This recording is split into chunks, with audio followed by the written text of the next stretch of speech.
আসসালামু আলাইকুম। আমন্ত্রণ গোল্ডেন এজ হোম কেয়ার উত্তর আমেরিকা বাংলা ভিশন সংবাদে। আপনাদের সাথে আছি আমি নাদিরা আশরাফ। জব্দ $12 বিলিয়ন ফেরত পেতে যুক্তরাষ্ট্রের সঙ্গে একটি সমঝোতায় পৌঁছেছে ইরান। পাশাপাশি তেহরানের তেল রপ্তানির ওপর থেকে নিষেধাজ্ঞা সাময়িকভাবে তুলে নিয়েছে যুক্তরাষ্ট্র। হরমুজ প্রণালীতে নতুন করে নিষেধাজ্ঞা আরোপেরও কোনো পরিকল্পনা নেই বলে জানিয়েছেন মার্কিন প্রেসিডেন্ট ডোনাল্ড ট্রাম্প। সোমবার মার্কিন অর্থ মন্ত্রণালয় জানায়, ইরানের তেলের উপর আরোপিত নিষেধাজ্ঞা আগামী 21 অগস্ট পর্যন্ত সাময়িকভাবে শিথিল করেছে যুক্তরাষ্ট্র। এই সময়ের মধ্যে অপরিশোধিত তেল ও সংশ্লিষ্ট পণ্য উৎপাদন, বিক্রি এবং সরবরাহ করতে পারবে তেহরান। সোমবার ইরানের পার্লামেন্ট স্পিকার বাগের গালিবাফ জানিয়েছেন, $12 বিলিয়ন জব্দ সম্পদ ফেরত পেতে যুক্তরাষ্ট্রের সাথে একটি চুক্তিতে পৌঁছেছে ইরান। আগামী 60 দিন হরমুজ প্রণালীর প্রশাসনিক দায়িত্ব ইরানের হাতে থাকবে বলেও জানান তিনি। এদিকে সুইজারল্যান্ডে যুক্তরাষ্ট্র ইরান আলোচনার পর নতুন করে পারমাণবিক ইস্যু সামনে এসেছে।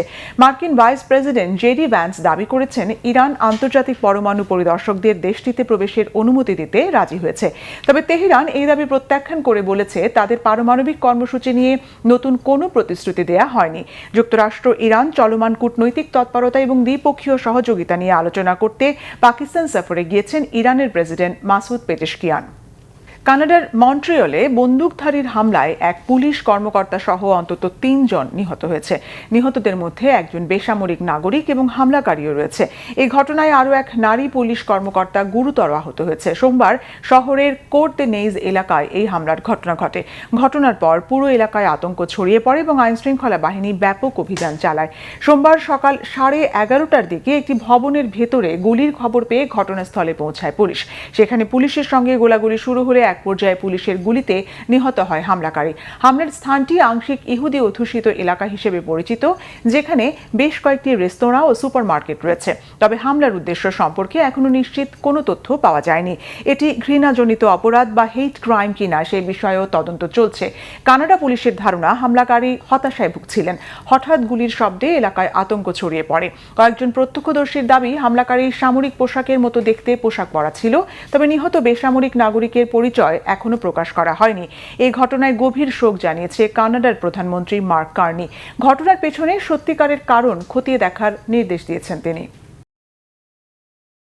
বড় ধরনের ধসের মুখে পড়েছে ইলন মাস্কের মহাকাশ গবেষণা প্রতিষ্ঠান স্পেস এক্সের শেয়ার। বাজারে আসার মাত্র কয়েকদিনের মাথায় কোম্পানিটি তার বাজার মূল্য থেকে রেকর্ড $60,000 কোটি হারিয়েছে, যা বিশ্ব শেয়ার বাজারের ইতিহাসে অন্যতম বড় পতনের রেকর্ড।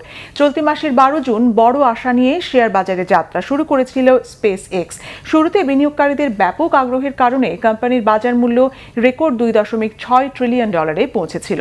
তবে মাত্র 3 দিনের ব্যবধানে বিপুল পতনের পর বর্তমানে কোম্পানিটির বাজার মূল্য $2 ট্রিলিয়ন নিচে নেমে গেছে, যা বিশ্ব ইতিহাসে অন্যতম বড় ধসের রেকর্ড। ধারণা করা হচ্ছে, বিশ্বজুড়ে প্রযুক্তি ও এআই খাতের শেয়ারের ওপর থেকে বিনিয়োগকারীদের আস্থা হঠাৎ কমে যাওয়ায় এই ধস। এই পতনের ফলে বিশ্বের শীর্ষ মূল্যবান কোম্পানির তালিকায় মাইক্রোসফট ও অ্যামাজনকে ছাড়িয়ে যাওয়া স্পেস এক্স এক ধাক্কায় 7ম অবস্থানে নেমে গেছে, যা এখন সেমিকন্ডাক্টর জায়ান্ট টিএমএমসির সামান্য নিচে। এই ছিল এখনকার মতো। আগামী শনিবার বাংলাদেশ সময় সকাল 6টা, শুক্রবার নিউ ইয়র্ক সময় রাত 8টায় গোল্ডেন এজ হোম কেয়ার উত্তর আমেরিকা বাংলা ভিশন সংবাদ দেখার আমন্ত্রণ রইল। এতক্ষণ সঙ্গে থাকায় ধন্যবাদ।